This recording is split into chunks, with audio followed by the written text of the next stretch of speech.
We're Rob and Jen Chapman. We've been married since 1997. We've been together and married for 22 years. Have 2 sons, Blake and Wesley. It's been a ride. I was going to church from an early age. I don't even know, as early as I can remember. My grandmother went to church. It was just kind of an understanding. We believe, but it wasn't, we didn't read, we didn't go to church. We had a church at the end of the road, and we would go to Vacation Bible School. I did accept Christ at church camp, but it was a short-lived experience, because then it come home and you're back in the real world, and you're back around all your friends that aren't living that way, so it was short-lived. I was quite rebellious, did a lot of things I wasn't supposed to do. I went into the same teenage rebellion that everybody goes into. After my high school years, I started going to rodeos. Then when I graduated, I went off rodeoing and I got into the world, got completely away from God. Once I met him, July the 18th of 96. And after we got together and moved to Jasper, got married, I was pregnant with Blake, that's when we got back into going to church with his mother. And I was working for a rodeo company, and I got up, I went to work, I had a job, I had income, I took care of my family. I was what probably society would consider a functioning addict. I was addicted to meth, amphetamine. You have to battle it head on. But the good news is that you don't have to battle it alone, and that was hard for me to understand. I had some real people behind me that was strong. She was the one. July the 18th of 2005 was the day that probably turned our life around. Well, that was the day I walked into a church and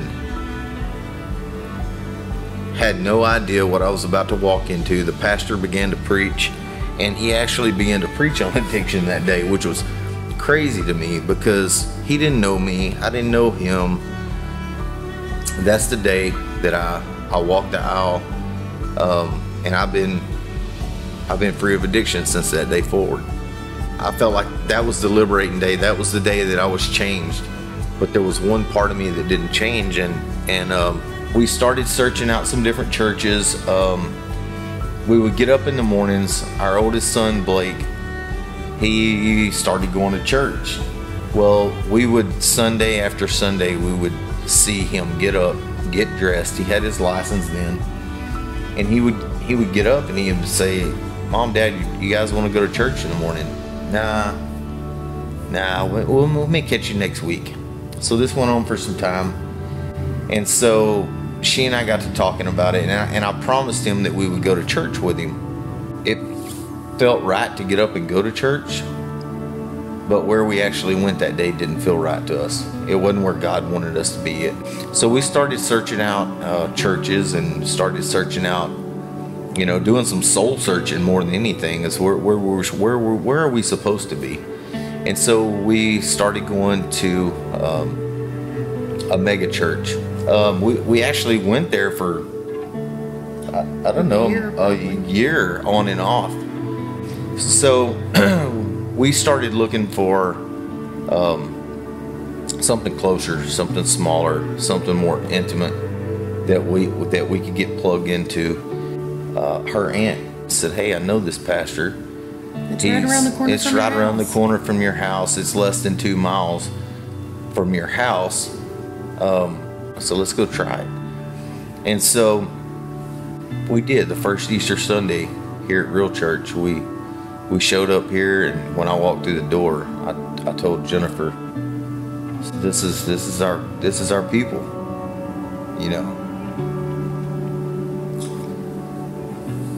The first day we came, we walked through the door,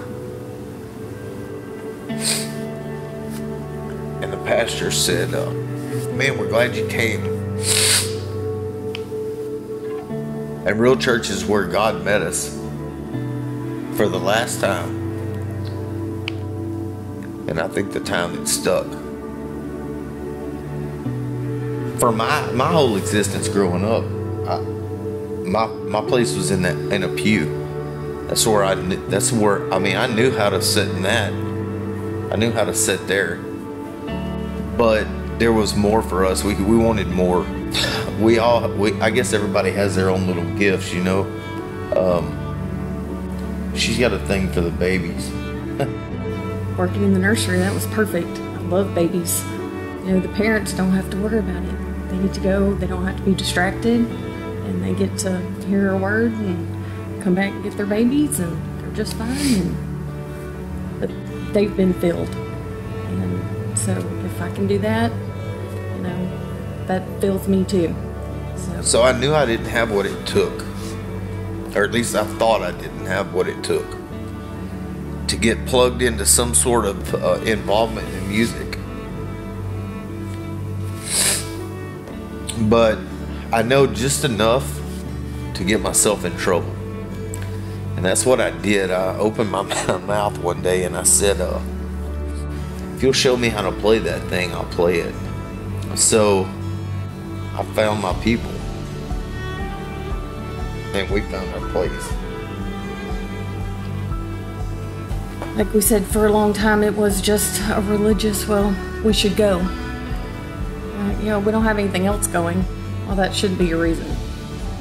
It should be because you are pulled there and to be a part and be part of that family and want to do things. And God can take you from a place where you think you are, which is knowing just enough to get yourself in trouble, and put you in a place where He wants you, and that's enough for Him. He can multiply your talents. He can multiply oil in a vessel. What I thought in my heart of having just enough to get myself in trouble, it's been just enough to get me plugged in. We're bringing our first best. Will you?